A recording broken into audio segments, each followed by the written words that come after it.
श्री गणेशाय नमः। आप सभी भक्तजनों को भादो चौथ की हार्दिक शुभकामनाएं। आज भादो महीने के कृष्ण पक्ष की संकष्टी चतुर्थी है। इस दिन व्रत रखकर व्रत की कथा पढ़ी या सुनी जाती है। भगवान श्री गणेश अपने भक्तों के सभी संकटों को दूर करते हैं और चौथ माता अपने भक्तों की सब मनोकामनाओं को पूरा करती हैं। आइए भक्तजनों, अब सुनते हैं संकष्टी चतुर्थी के दिन सुनी जाने वाली संकष्टी चतुर्थी की कथा और चौथ माता की कथा। भादो मास के कृष्ण पक्ष की संकष्टी चतुर्थी की पौराणिक कथा के अनुसार एक बार पार्वती जी ने गणेश जी से पूछा, हे पुत्र, भादो संकष्ट चतुर्थी को संकट नाशक चतुर्थी कहा गया है। उस दिन का व्रत किस प्रकार किया जाता है, मुझे यह विस्तार पूर्वक कहो। तब श्री गणेश जी ने कहा, हे माता, भाद्रपद कृष्ण चतुर्थी सब संकटों की नाशक, विविध फलदायक एवं संपूर्ण सिद्धियों को देने वाली है।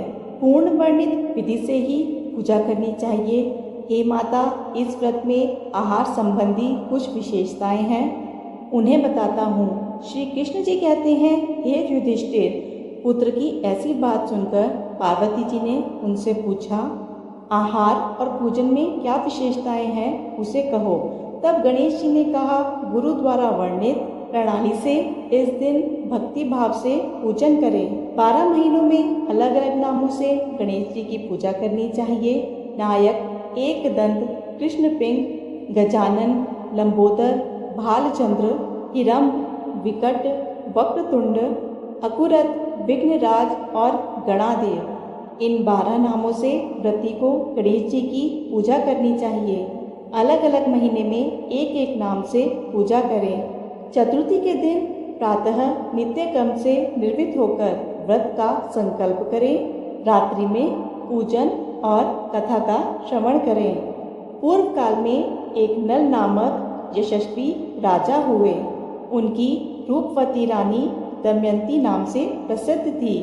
एक श्राप की वजह से राजा नल को अपना राजपाट खोना पड़ा और रानी के वियोग से कष्ट सहना पड़ा। तब रानी दमयंती ने इस व्रत के प्रभाव से अपने पति को पुनः प्राप्त किया था। राजा नल के ऊपर विपत्तियों का पहाड़ टूट पड़ा था।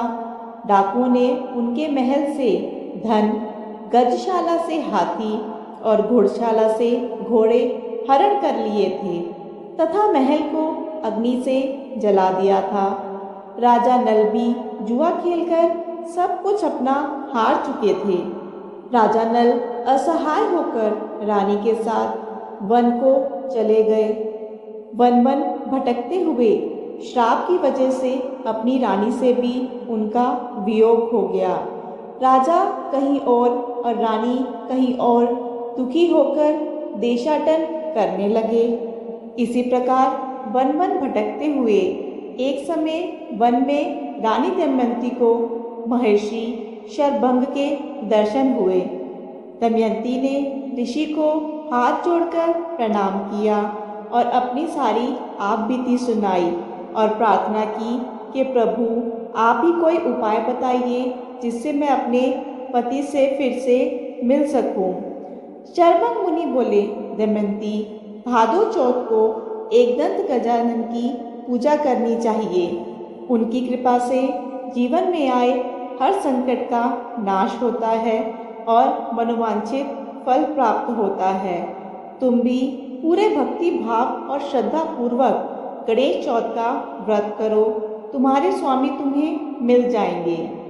शरभंग मुनि के कहने पर दमयंती ने भादो की गणेश चौथ का व्रत आरंभ किया और 7 मास में ही अपने पुत्र और पति को प्राप्त किया। इस व्रत के प्रभाव से राजा नल को उनका राजपाट सब वापस मिल गया और वह सभी सुख से रहने लगे। विघ्न का नाश करने वाला तथा सुखों को देने वाला यह सर्वोत्तम व्रत है। जिस प्रकार भगवान गणेश की कृपा से राजा नल और रानी दमयंती के जीवन के सब कष्टों का अंत हुआ और जीवन सुख समृद्धि शांति से भरपूर हुआ, उसी प्रकार इस कथा को सुनने वाले और कहने वाले हर भक्त के जीवन के सब कष्टों का अंत हो और उनका जीवन सुख समृद्धि शांति से भरपूर हो। अब सुनते हैं चौथ माता की कथा। बहुला चौथ की पुरानी कथा के अनुसार जब विष्णु भगवान ने द्वापर युग में श्री कृष्ण रूप में जन्म लिया, तब उनकी लीला में शामिल होने के लिए देवी देवताओं ने गोप गोपियों का रूप लिया। तभी कामधेनु गाय के मन में भी भगवान कृष्ण की सेवा करने का विचार आया और उसने अपने शरीर के अंश से बहुला नाम की गाय बनकर नंद बाबा के गौशाला में आ गई। बहुला का एक बछड़ा भी था। जब बहुला चरने के लिए जाती तब वह उसको बहुत याद किया करता था और वहीं श्री कृष्ण जी को भी बहुला से बेहद लगाव हो गया था। श्री कृष्ण भी अपना अधिकतर समय इसी बहुला नाम की गाय के साथ ही बिताते थे। एक बार श्री कृष्ण को बहुला की परीक्षा लेने का विचार आया। एक बार जब बहुला वन में चर रही थी तब वह चढ़ते चढ़ते बहुत आगे निकल गई और एक शेर के पास जा पहुंची। मौत बनकर खड़े शेर को देखकर बहुला बहुत भयभीत हो गई, लेकिन हिम्मत कर वह शेर से बोली, हे वनराज, मेरा बछड़ा बहुत भूखा है। अपने बछड़े को दूध पिलाकर मैं आपका आहार बनने के लिए वापस लौट आऊंगी। शेर ने कहा, सामने आए इस आहार को मैं कैसे जाने दूं? अगर तुम वापस नहीं आई तो मैं भूखा रह जाऊंगा। बहुला ने सत्य और धर्म की शपथ लेकर कहा, मैं अवश्य वापस आऊंगी। बहुला की शपथ से प्रभावित होकर शेर बने श्री कृष्ण ने बहुला को जाने दिया। बहुला अपने बछड़े को दूध पिलाकर वापस लौट आई। शेर उसे देखकर बहुत हैरान रह गया।